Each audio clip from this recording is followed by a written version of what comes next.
Capítulo 6. El yo y los mecanismos de defensa, por Anna Freud. La negación en la defensa. La totalidad de los métodos de defensa que ha descubierto el psicoanálisis hasta ahora sirve exclusivamente para la lucha del yo con su vida instintiva. Hállanse motivado por los tres principales tipos de angustia a los que está expuesto el yo: la angustia instintiva, la angustia objetiva y la angustia de conciencia. También el simple conflicto originado en el combate entre impulsos instintivos contradictorios basta para movilizar los mecanismos de defensa. La investigación analítica en torno a los problemas defensivos ha seguido el camino evolutivo siguiente. Su punto de partida son los conflictos entre el yo y las instancias del yo, histeria, neurosis obsesiva, etc. Llega al conflicto entre el yo y el superyo, melancolía, y de allí pasa a la observación de los conflictos entre el yo y el mundo externo, fobia infantil de los animales e inhibición, síntoma y angustia. En todas estas situaciones conflictivas, el yo niégase a aceptar una parte del ello, la instancia que construye la defensa y las fuerzas contra la cual se dirige esa defensa. No cambian. Los factores que varían son los poderes bajo cuya presión el yo recurre a medidas defensivas. En último término, cada una de estas medidas de defensa sirven siempre para dar seguridad al yo y ahorrar el displacer. Pero el yo no solo protege del displacer de origen interno. En la misma temprana época en que aprende a conocer los peligrosos estímulos instintivos interiores, aprende a experimentar el displacer originado en el mundo exterior. El yo hállase en estrecho contacto con este mundo exterior, del cual toma sus objetos amorosos, extrayéndolo de las impresiones que su percepción registra y que su inteligencia elabora. Cuanto mayor importancia tenga este mundo como fuente de placer y campo de interés, tanto mayores serán las posibilidades de experimentar el displacer. El yo del pequeño niño vive aún según el principio del placer. Tarda mucho en acostumbrarse por la educación a soportar el displacer. En este periodo, el individuo es todavía demasiado débil para oponerse activamente al mundo externo, para escudarse contra él por medio de sus fuerzas corporales y modificarlo con arreglo a su propia voluntad.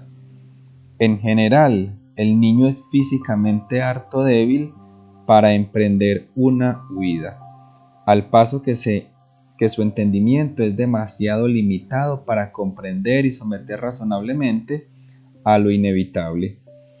En esta época de inmadurez y dependencia, además de sus tentativas orientadas a dominar el estímulo instintivo interno, el yo ensaya todo género de fuerzas dirigidas a resguardarse contra el displacer procedente del exterior y los peligros objetivos que le amenazan. El origen de las teorías psicoanalíticas basadas en la investigación de la neurosis explica por qué la observación analítica ha apuntado fundamentalmente hacia el combate interno entre el instinto y el yo, cuyas secuelas son los síntomas neuróticos. El trabajo del yo infantil para evitar el displacer mediante la resistencia directa de las impresiones del mundo externo pertenece a la psicología normal. Sus efectos, acaso sean muy significativos en la formación del yo y del carácter, pero no son patógenos, toda vez que aluden a esta particular función del yo. Los trabajos de la clínica psicoanalítica no parecen estimarla como objeto del propio de su investigación, sino como un mero producto secundario de la observación. Volvamos nuevamente a la fobia de Juanito a los animales, que nos brinda un ejemplo clínico de los procesos de defensa simultáneamente dirigidos hacia adentro y afuera. Sabemos que la neurosis de este niño se basa en los impulsos normales de su complejo de Edipo.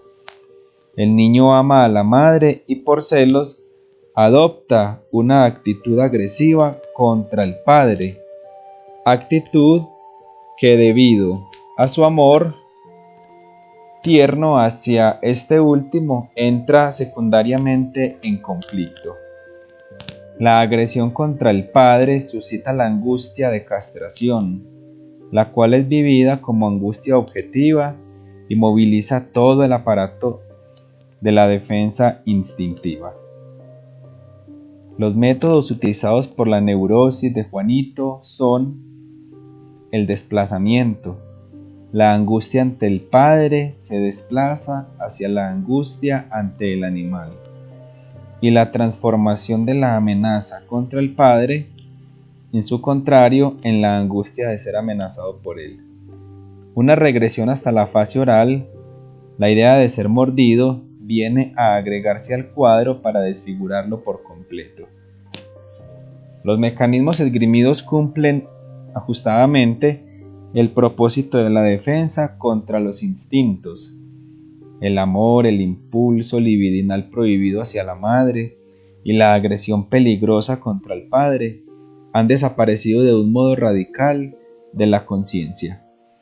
La angustia de castración en relación con el padre hállase asociada con el síntoma de la angustia de los caballos, pero el ataque de angustia puede eludírselo merced al mecanismo de la fobia, a la imposición de una inhibición neurótica, la renuncia a salir de casa.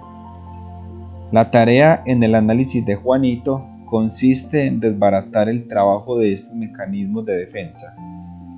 Los impulsos instintivos serán liberados de la deformación, la angustia será reconducida a su verdadero origen, del caballo al padre, referida a su propio objeto, disminuida y finalmente reconocida como irreal.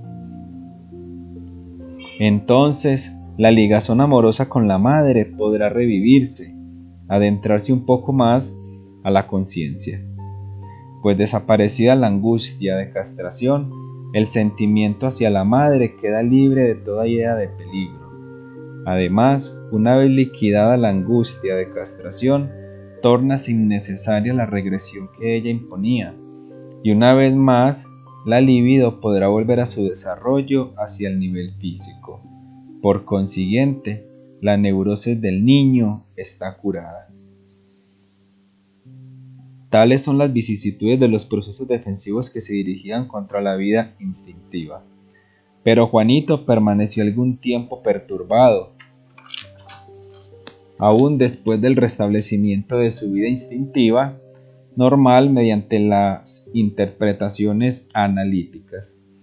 El mundo externo constantemente enfrentábale con dos factores objetivos con los cuales todavía no podía reconciliarse: su propio cuerpo, ante todo su órgano genital, era naturalmente más pequeño que el de su padre, lo cual conferíale a este último un carácter de rival invencible.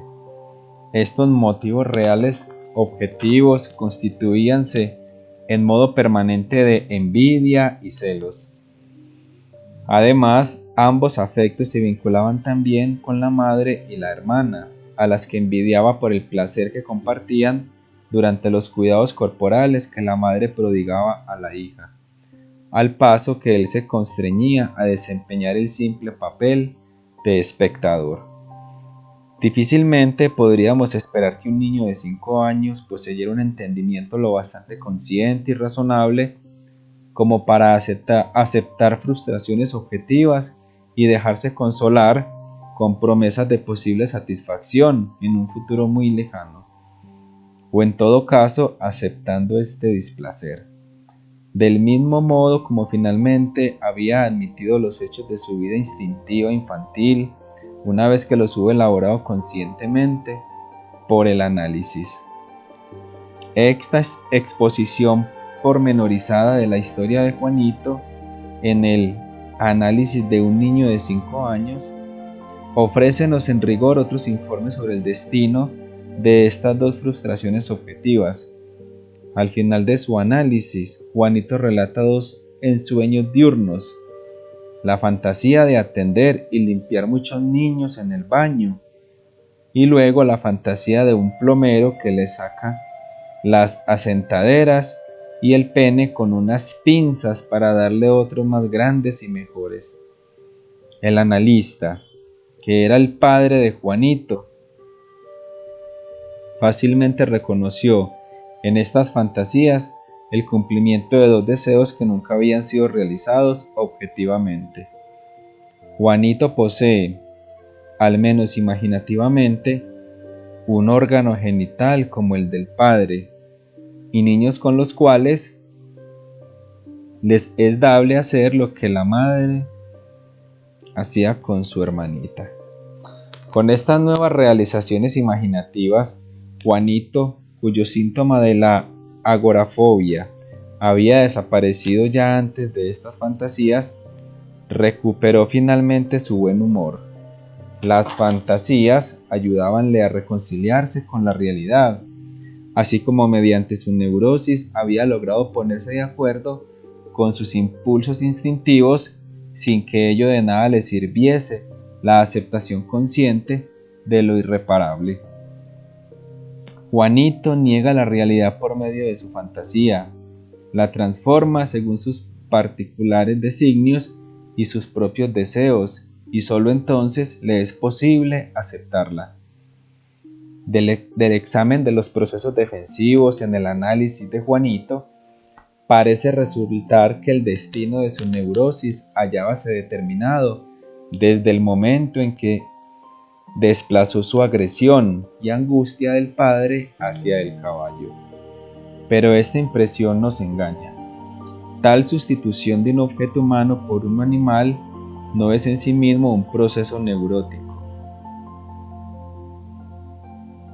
Puede darse frecuentemente en el desarrollo normal del niño y cuando se produce es susceptible de conducir a los más diversos resultados. Por ejemplo, un niño de 7 años, analizado por mí, solía divertirse con la siguiente fantasía. Él poseía un león manso. El león espantaba a todos y solo a él quería.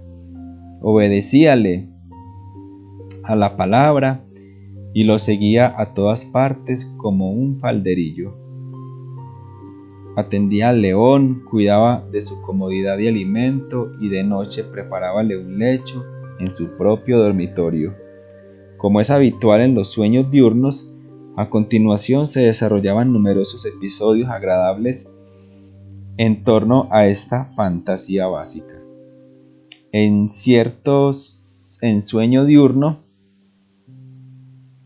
verbigracia, el niño concurre a una fiesta de disfraces y divulga que el león que trae consigo no es sino un amigo disfrazado.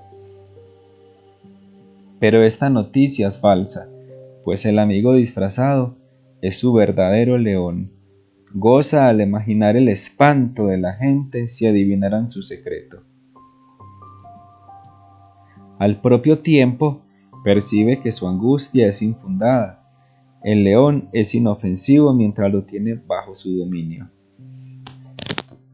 A través del análisis del niño, fácil me resultó descubrir que este león es un sustituto del padre, a quien, como Juanito odia y teme como un verdadero rival en relación con su madre, la transformación de la agresión en angustia y el desplazamiento del padre hacia el animal transcurren de la misma manera en ambos niños. Pero más tarde divergen los caminos seguidos en la elaboración de los afectos. Juanito configura su neurosis sobre la base de la angustia frente al caballo. Impónese la renuncia a sus deseos instintivos, internaliza todo el conflicto y valiéndose de un mecanismo de fobia, rehuye todas las situaciones de tentación. Mi paciente se las arregla mejor. Niega simplemente, al igual que Juanito en la fantasía del plomero, un hecho doloroso de la realidad y lo convierte, como en la fantasía del león, en su opuesto agradable. Él se hace amigo del animal, productor de angustia, cuyas fuerzas ahora sirven al niño en lugar de asustarle. Y en los episodios imaginados, solo la angustia de la gente traiciona aún el primitivo significado del león como objeto de angustia. Agregaré aquí otra fantasía de animales. De un niño de 10 años, en cierta época de la vida de este niño, los animales desempeñaron un papel de suma importancia. El ensueño diurno en torno a esto llevábale gran parte de su tiempo, y aún posee recuerdos escritos relativos a estos episodios imaginarios. En tales fantasías es el dueño de un importante circo y al par domador de fieras. Bajo su dirección, los animales salvajes, que en libertad serían los más mortales enemigos, conviven pacíficamente. Él los doma, es decir, les enseña a cuidarse recíprocamente, a no agredirse y luego a que no ataquen tampoco a los seres humanos. En este adiestramiento jamás usa el látigo, anda desarmado entre los animales. El elemento central de todos estos episodios de animales se encuentra en la siguiente historia.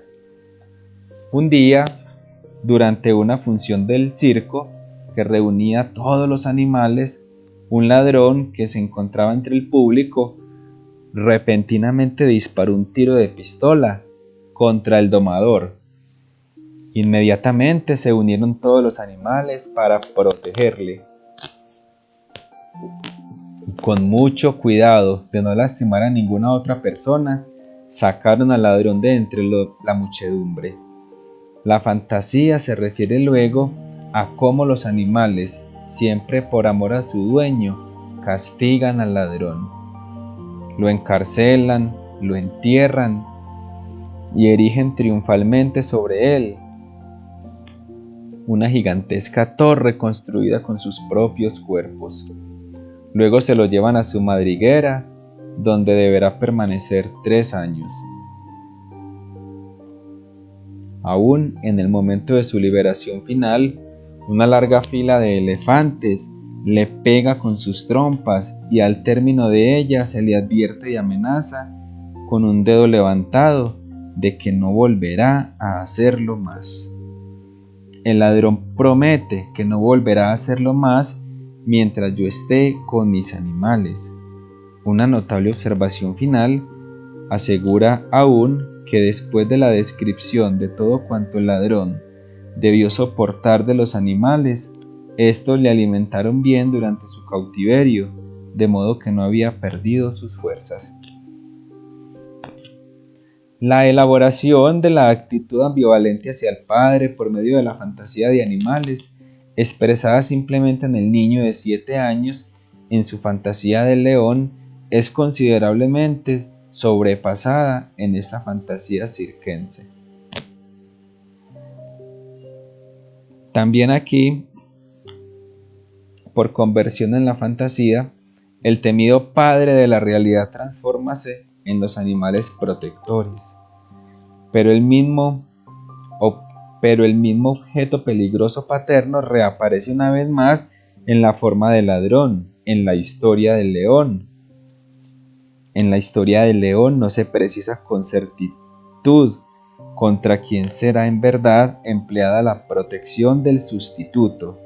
La posesión del león simplemente acrece la importancia del niño ante la consideración general de los demás.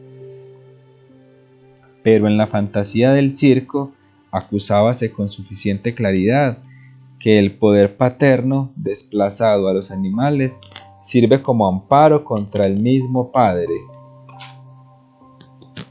La acentuación del anterior carácter salvaje de los animales denuncia una vez más que en el pasado fueron vistos como antiguos complejos de angustia. Es evidente que sus fuerzas y habilidad, así como sus trompas y el dedo admonitorio, pertenecen en la realidad al Padre. El niño en la fantasía sustrae al Padre estos valiosos atributos para adjudicárselos a sí mismo y de esta suerte vencerlo. La fantasía invierte pues los papeles. Se le exigirá al padre que no lo vuelva a hacer más y ha de pedir perdón. Es sorprendente que la promesa de seguridad que, obligado por los animales, finalmente el padre hace al niño, queda condicionada por la posesión de estos. En el detalle último de la alimentación del ladrón aparece triunfante el otro aspecto de la ambivalencia frente al padre. Es visible que el soñador diurno debe tranquilizarse de que, no obstante toda su agresividad, nada hay que temer por la vida del padre. Los temas empleados por ambos niños en los sueños diurnos descritos no constituyen un fenómeno particularmente individual, pues se los encuentra muy a menudo en las fábulas y en la literatura infantil. En este punto recuerdo la historia del cazador y de los animales, la que suele hallarse en los cuentos infantiles y en otras narraciones extraídas del folclore. A causa de una falta trivial, un cazador fue injustamente despedido por el rey malo, que desalojándolo de la casa, lo expulsó a la selva. Llegado el momento de marcharse, el cazador, muy disgustado y triste, pasea una vez más por el bosque.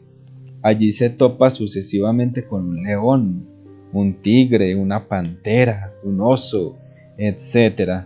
Y cada vez que apunta para matar al animal, éste, ante su gran asombro, empieza a hablar y le ruega que le perdone la vida. Querido cazador, déjame vivir, y yo te daré en cambio 2 cachorros. En cada oportunidad, el cazador acepta el trato y sigue en su camino con los cachorros obtenidos. De esta manera, reúne un numeroso séquito de jóvenes animales salvajes y, advertido de la fuerza de su ejército, dirígese a la ciudad, hacia el palacio real, asustado ante la amenaza de que el cazador pudiera desencadenar contra él la salvaje ferocidad de los animales. El rey le da satisfacción e, impelido por la angustia, cédele además la mitad de su reino y le ofrece a su hija por esposa. En el cazador del cuento no es difícil reconocer la figura del hijo en conflicto con el padre. El combate entre ambos decídese aquí por un peculiar rodeo. El cazador renuncia a vengarse en el gran animal salvaje, primer sustituto del padre, y por ello recibe los cachorros, que personifican las fuerzas del animal. Con estas nuevas energías que ahora le pertenecen, vence al padre, obligándole además a ofrecerle una mujer. También aquí la fantasía convierte la situación real en su contrario. Un hijo fuerte enfrenta al padre, quien a la vista de su potencia tórnase débil, transige y termina por acceder a todos sus deseos. Los universales cuentos infantiles utilizan los mismos métodos que los de la fantasía circense de mi paciente. Además de las historias de animales, en la literatura infantil hallamos episodios equivalentes de la fantasía del león descrita.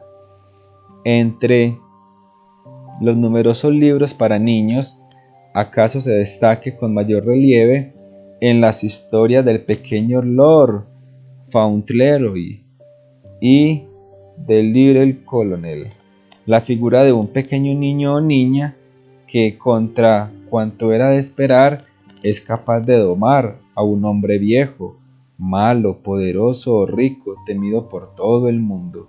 Como único medio de captarse sus sentimientos, el niño logra hacerse querer por el hombre, aunque éste odie a los demás mortales sin excepción. Este hombre viejo, hasta entonces indómito e indomable, déjase finalmente dominar y dirigir por el pequeño, quien lo induce a realizar todo género de buenas acciones para con sus semejantes. El carácter placentero de estos relatos, así como el de las fantasías de animales, resulta de una total inversión de la realidad. El niño no solo aparece como el poseedor y dominador de la potente figura paterna, el león, elevándose así por encima del resto de los hombres, sino que al par se constituye también en el educador que poco a poco transforma lo malo en bueno. Recordemos además que el león de la primera fantasía referida fue educado a fin de que no atacase a los hombres, y que en la segunda los animales del director del circo ante todo debían aprender a gobernar su agresividad contra ellos y contra los hombres. En estos cuentos infantiles, la angustia ante el padre tiene el mismo destino que las fantasías de animales. Se somete a un análogo mecanismo de desplazamiento hacia los demás, pero traicionas en la angustia ajena que el niño calma. Si bien esta ansiedad sustitutiva representa una fuente de placer adicional.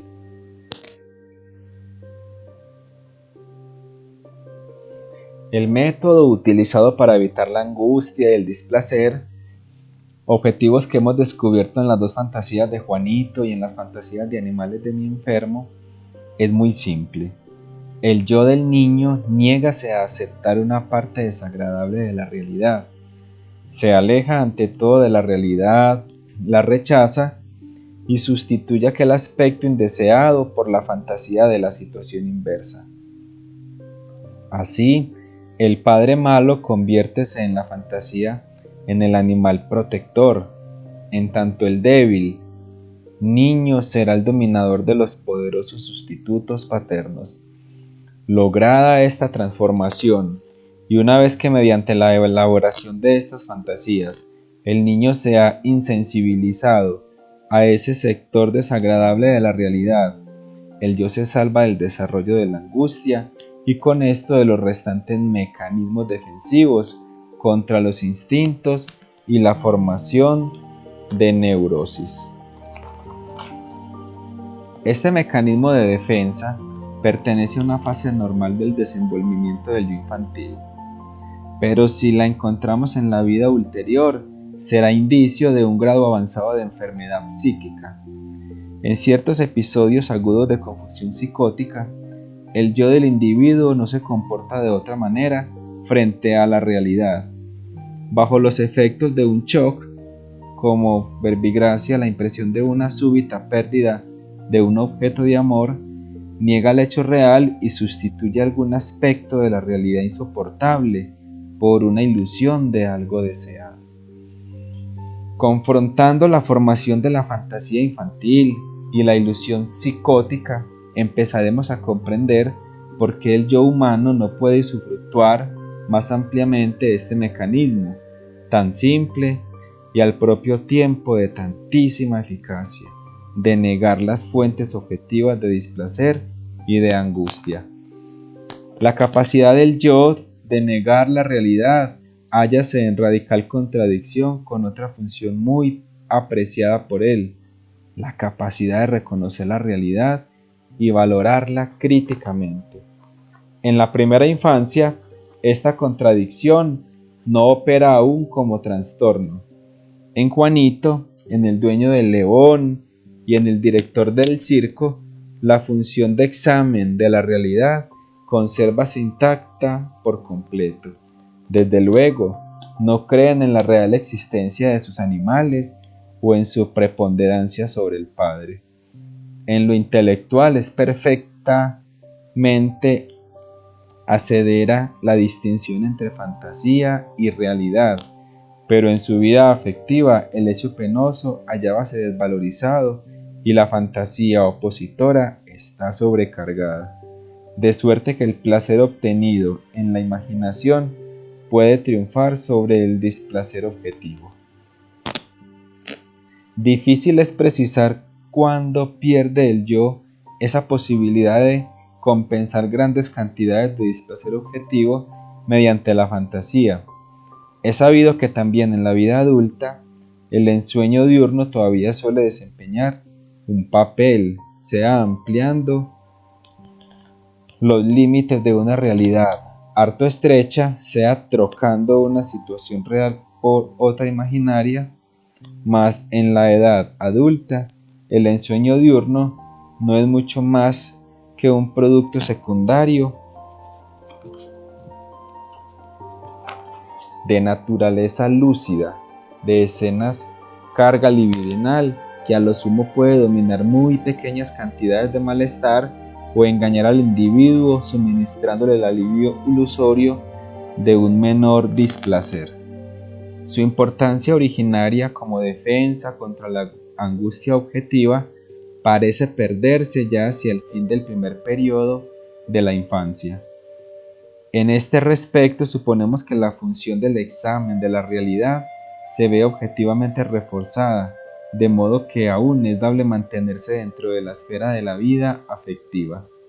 En la vida ulterior, la necesidad de síntesis prevaleciente en el yo impide en general la coexistencia de los opuestos y también, tal vez en la edad adulta, la conexión del yo maduro con la realidad sea más enérgica que la del yo infantil, de modo que la fantasía pierde aquel elevado valor característico de los primeros años.